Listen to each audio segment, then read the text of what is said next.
Yes, Panginoon, tunay nga pong kayo ang aming pong kalakasan, katalinuhan, at gabay, O Diyos, sa gitna ng mga storms, O Lord God, sa buhay namin, O Diyos. Patuloy na tunay nga pong kami ay nagtitiwala sa inyo. Sa amin po, Panginoon, pagtitipon sa gabing ito, patuloy na kayo, Panginoon, ang tunay na madakila sa amin pong presensya, O Lord God. Baguhin niyo po ang bawat isa sa amin ayon po sa inyong kalooban.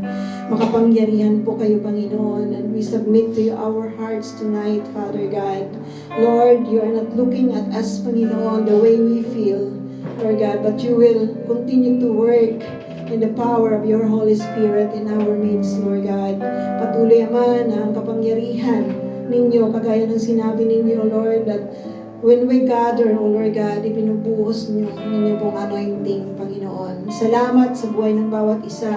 Salamat sa pagtatagumpay na pinagkaloob niyo po sa amin, O Diyos. Patuloy, Ama, na kayo ang mapapurihan at madakila sa amin po, Panginoong presensya, O Lord God, sa gabing ito. Ang mga bagay na ito, ang reason, O Lord God, kung bakit kami nagtitipon sa gabing ito ay para sa inyo pong kapurihan, upang maitaas ang inyong pangalan.